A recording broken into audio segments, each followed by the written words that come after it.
Salut à tous et bienvenue pour le 305e numéro de votre émission Afrobasket Magazine, dont je vous propose de découvrir le sommaire. Angola 2025, tous les pays qualifiés connaissent dorénavant leurs adversaires. Ensuite, retour sur la conférence Sahara de la BAN qui s'est terminée il y a quelques jours à Dakar. Enfin, toujours dans le cadre de la Basket Africa League, mais cette fois-ci au Rwanda, nous vous présenterons la conférence Nil avant la dernière étape de la phase finale en Afrique du Sud. Après Abidjan, où nous avons assisté au tirage au sort de l'Afrobasket Dame, cette fois-ci c'est au tour de Luanda en Angola d'organiser le tirage au sort de l'Afrobasket Homme pour les 16 équipes qualifiées, Mika Slam Dunk. Le tirage au sort de l'Afrobasket 2025 a été effectué le 9 mai dernier à Luanda, en Angola. Les 16 nations qualifiées connaissent désormais leurs adversaires et le moins que l'on puisse dire, c'est que le tournoi s'annonce explosif.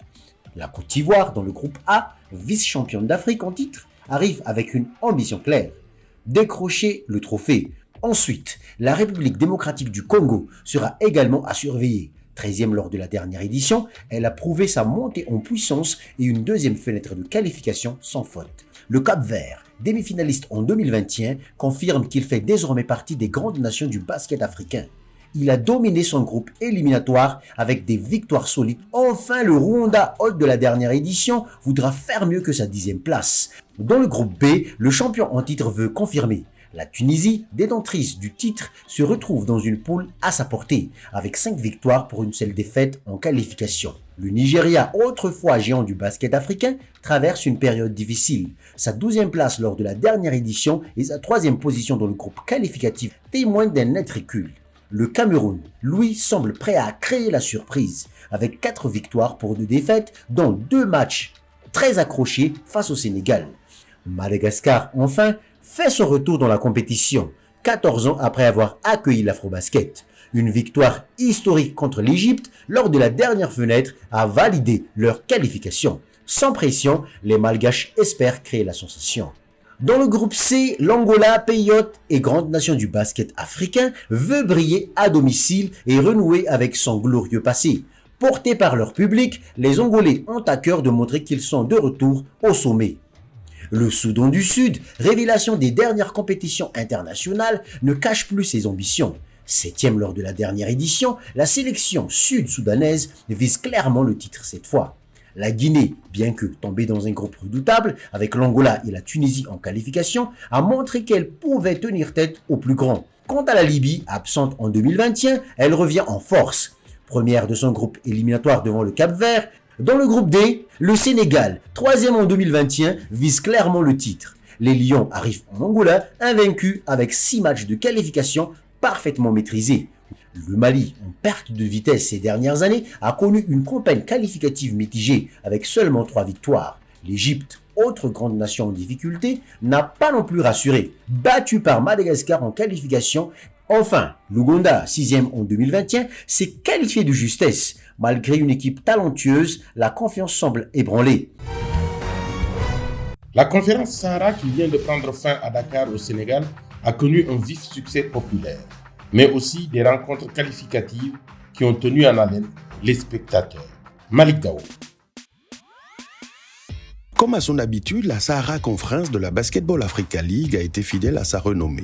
En effet, à 2 journées de la fin, les 4 équipes qui la composaient étaient encore à égalité avec 2 victoires pour autant de défaites. Toutes choses qui ont concouru à une fin de conférence très échevelée. Mais c'est l'Union sportive monassirienne qui a réussi à tirer les marrons du feu. Avec 4 victoires et 2 défaites, le champion de Tunisie, grâce à son alchimie collective, la qualité de ses vétérans Radwan Slimane, Mokhtar Gayaza et Firas Layani, une grosse adresse extérieure et une défense très solide, les vainqueurs de l'édition 2022 ont montré qu'il fallait encore compter sur eux. La paire d'arrière, Patrick Hardy Jr., 17 points par match, et Osiris Eldridge, 22 points lors du match crucial contre l'ASC Ville de Dakar, a brillé dans les moments clés. À eux, on ajoutera Babacar Sané qui, en sortie de banc, apportait les points et l'énergie dont avait besoin son équipe. Le Petro de Luanda, qui commençait la défense de son titre par Dakar, a alterné le bon et le moins bon. Son bilan de 3 victoires pour 3 défaites est la preuve que le champion n'est plus aussi intouchable que par le passé. Des rotations douteuses du coaching staff, des joueurs en perte de vitesse comme Childe Dundao et Aboubakar Gakou ont laissé planer le doute sur la réelle capacité du Petro à devenir, dans quelques semaines à Pretoria, la première équipe africaine à remporter la BAL 2 fois d'affilée. Dans ce marasme technico-tactique, seul l'Égyptien Patrick Gardner, l'Ivoirien Souleymane Diabaté et le local Glofate Bouyamba ont émergé. Gardner a été régulier au scoring, marquant une moyenne de 13,5 points par match à 46% de réussite au tir. Diabaté précieux dans la gestion des temps faibles et Bouyamba qui, en plus de ses progrès à 3 points, a fini meilleur intercepteur de la conférence avec 2 interceptions par match. Cependant, le Petro devra montrer un autre visage en Afrique du Sud pour les playoffs. Pour le Creole Star du Cap-Vert, le conte de fées se poursuit. Éliminé lors de la Road to BAL Division Ouest, puis repêché et qualifié après une wildcard dans la Division Est, voilà que les champions du Cap-Vert sont désormais en route pour les playoffs en tant que meilleur 3e, présentant un meilleur bilan 3 victoires, 3 défaites que celui du 3e de la Kalahari Conference, le FUS de Rabat. Cette formation aime décidément les derbies. Non content d'avoir battu par 2 fois le voisin sénégalais, le Creole Star, bien amené par les frères Joël et Ivan Almeida, entouré de Joël Ntambwe et l'étonnant Louis Ouvo, 17 ans seulement, a battu les Angolais du Petro dans le derby lusophone qui les opposait. Le Creole Star sera donc à Pretoria et nul ne sait où va s'arrêter cette belle aventure. Éliminée sans gloire, l'association sportive de la ville de Dakar n'a jamais pu produire un jeu de qualité. Ce, malgré un effectif qui pouvait laisser présager le contraire. James Ater-Majok, Aruna Amadou, Will Perry, Divine Eke, Samba Dalifal, Maktar Gay, Baran Jai et Tierno Nyang, tous avec au moins une saison de BAL dans les jambes, n'ont pas pu faire rêver le public de la Dakar Arena. Aucune complémentarité entre joueurs, un management dépassé par les événements, aucune cohérence tactique dans les choix de jeu, la SCVD devra totalement revoir sa copie. Elle reste donc à quai.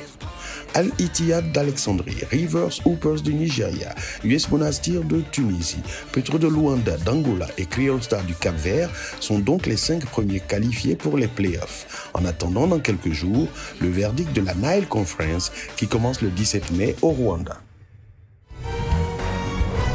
À l'issue de cette conférence du Sahara, la rédaction d'Afrobasket Magazine a choisi Ivan Almeida, le joueur de Creole Star, comme étant le MVP de la conférence.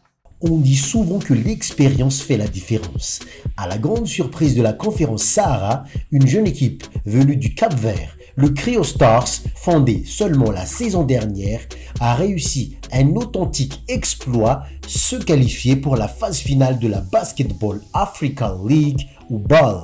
Et ce, en battant, excusez du peu, le champion au titre de la BAL, Petro de Luanda d'Angola, sur le score serré de 71 à 69 après prolongation. Le Creole Stars, une équipe fondée par 2 frères, les Almeida, n'était à l'origine qu'un projet à vocation sociale. Aujourd'hui, elle est devenue la première équipe professionnelle du Cap-Vert à atteindre ce niveau de compétition, une ascension historique. Ce parcours exceptionnel, le club le doit en grande partie à l'un de ses fondateurs, véritable pilier de l'équipe, Ivan Almeida. À 35 ans, 1m97, l'ailier vétéran a mis toute son expérience au service de ses coéquipiers. Une efficacité redoutable, des statistiques impressionnantes, 17,3 points et 10,8 rebonds de moyenne sur les 6 rencontres de la conférence Sahara. 3 matchs à plus de 20 points, 3 doubles-doubles face à des adversaires redoutables. Le Creole Stars termine avec un bilan équilibré de 3 victoires pour 3 défaites, mais une qualification méritée acquise avec le cœur. Pour ceux qui ne le connaissent pas encore, Ivan Almeida est loin d'être un inconnu du monde du basket africain. Il a porté les couleurs de plusieurs clubs français entre 2013 et 2017. Lille Métropole, la Chorale de Rouen, Cholet Basket, avant de s'envoler pour la Pologne où il a été élu MVP du championnat avec Anuel Loklawek. Fidèle à sa sélection nationale depuis 2006, il a défendu les couleurs du Cap-Vert à l'Afrobasket 2009 et 2015. 2025, c'est peut-être l'année d'Ivan Almeida, une qualification historique pour la phase finale de la BAL et qui sait, un nouveau coup d'éclat à venir lors du tournoi final. Le rêve continue. En route maintenant pour le Rwanda, troisième étape avant la phase finale en Afrique du Sud. La conférence du Nil débutera le 17 mai à Kigali. Présentation de cette conférence avec Malik Daou. Bien malin qui pourrait tirer les marrons du feu en pronostiquant sur la conférence Nil de la Basketball Africa League qui démarre ce 17 mai à Kigali, tellement ce groupe semble équilibré sur le papier. Le Al Ahly Tripoli, champion du pays de la Jamaïria libyenne, a fait fort sur le marché des transferts. L'intérieur américano-ivoirien Deon Thompson, l'international sénégalais Jean-Jacques Boissy, qui avait disputé la Road to BAL avec les Burundais de Runani, Jalen Adams, l'ancien meneur américain des Sydney Kings d'Australie, le scoreur nigérien Caleb Agada, qui a brillé lors de la récente fenêtre qualificative pour l'Afrobasket, et l'international égyptien Hassem Maraï, ancien MVP du championnat turc, ont décidé de rallier Tripoli. C'est une véritable armada que le club s'est offerte.